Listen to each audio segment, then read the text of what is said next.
Hey guys, welcome back to my channel. हम new education policy discuss कर रहे थे और लास्ट वीडियो में हमने टीचर एजुकेशन पे बात करी थी कि क्या क्या चेंजेस हुए हैं और 2 साल का बीएड कोर्स रहेगा कि नहीं रहेगा, जो 4 साल का इंट्रोड्यूस होने वाला है उसमें किस तरह के प्रोविज़न है, या फिर जो मल्टी डिसिप्लिनरी इंस्टीट्यूट बनाने की बात की जा रही है टीचिंग इंस्टीट्यूट्स को। तो वो सारी चीज़ें हमने उस वीडियो में अच्छे से डिस्कस करी थी। और आज जो हम बात करेंगे वो हम बात करेंगे टीचर रिक्रूटमेंट के बारे में, किस तरह से टीचिंग जॉब्स अब दी जाएंगी, टीचिंग प्रोफेशन में जॉब्स किस तरह से दी जाएंगी। तो उससे रिलेटेड बातें हम करेंगे। साथ साथ कुछ हम और भी चीज़ें कही गई हैं पैरा टीचर्स को लेकर के, जो ट्रांसफ़र प्रोसेस है उसको लेकर के, तो उसको भी इस वीडियो में हम डिस्कस करेंगे।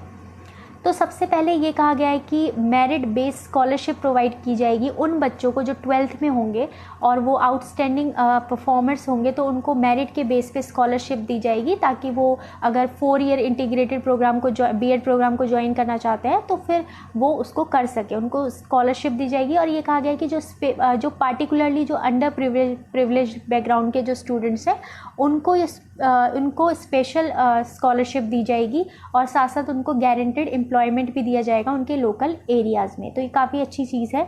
फिर आ जाते हैं टीचर रिक्रूटमेंट प्रोसेस के लिए। कहा गया है कि जो पहले टेट होता था अब उसको काफ़ी ज़्यादा स्ट्रेंथन एंड इम्प्रूव किया जाएगा। मतलब आप समझ रहे हैं, जो टीईटी मतलब अगर आप कोई भी स्टेट का देते थे या फिर जो सीटेट होता था उसका लेवल अब दूसरा मतलब काफ़ी अच्छा लेवल होगा उसका। अब जैसे पहले होता था कि बच्चे क्वेश्चन पेपर सॉल्व करके चले जाते थे प्रीवियस ईयर, तो इस तरह की चीज़ें नहीं होंगी।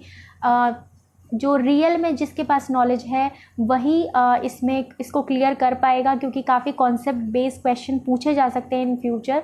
तो सिर्फ क्वेश्चन पेपर सॉल्व करने से नहीं होगा, आपको सच में रियल में कॉन्सेप्ट की क्लैरिटी होनी चाहिए, मतलब आपको पता होना चाहिए टीचिंग प्रोसेस में क्या चल रहा है। और ये तो मैं अपनी हर वीडियो में कहती आई हूँ, इसमें तो कुछ नया है नहीं, ये तो चीज़ें होनी ही थी। और ये पहला प्रोसेस होगा, फर्स्ट स्क्रीनिंग प्रोसेस होगा रिक्रूटमेंट का।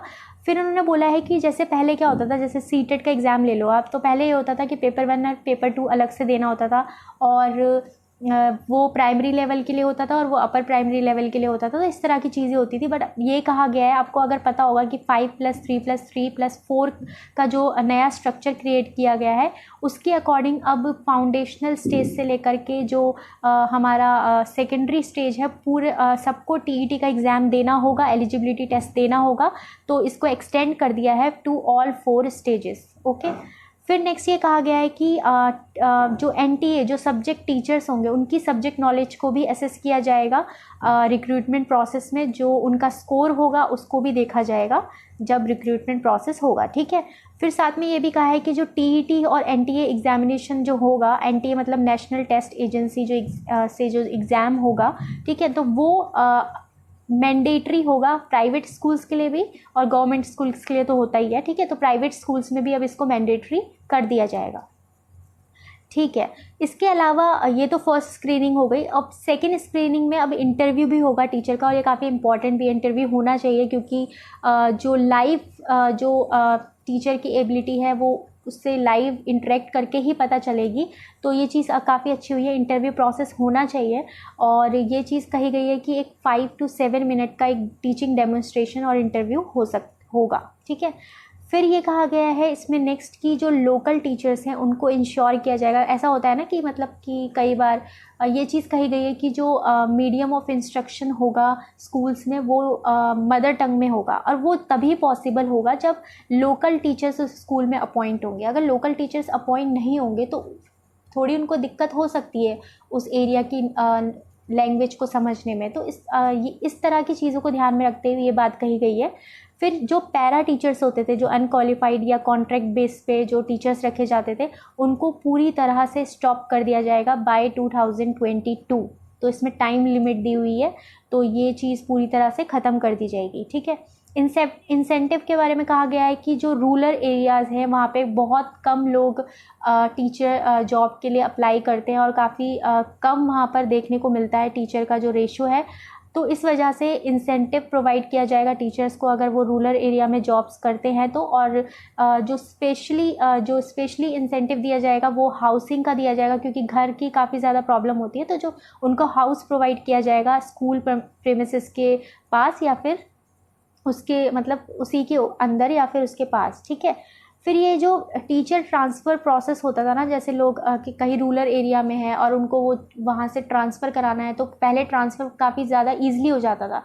बट ये चीज़ कही है कि अब इस तरह की प्रैक्टिस नहीं होंगी, इस पे रोक लगाई जाएगी। जो ट्रांसफ़र लोग करवा लेते थे, जॉब लेने के लिए लोग जॉइन तो कर लेते थे, लेकिन फिर उस तुरंत 6 महीने बाद 1 साल बाद ट्रांसफ़र करा लेते थे। तो इस तरह की चीज़ें स्टॉप होंगी।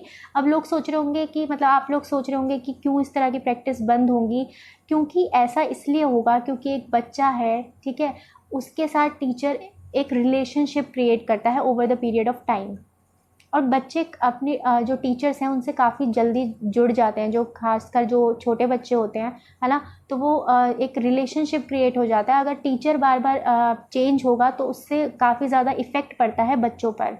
तो इस तरह की चीज़ें ना हो, और इसी वजह से ये बात कही गई है NEP 2020 में, ठीक है। तो आपको ये चीज़ समझनी चाहिए, काफ़ी अच्छा एक तरह से आप कह सकते हो काफ़ी अच्छा मूवमेंट है ये।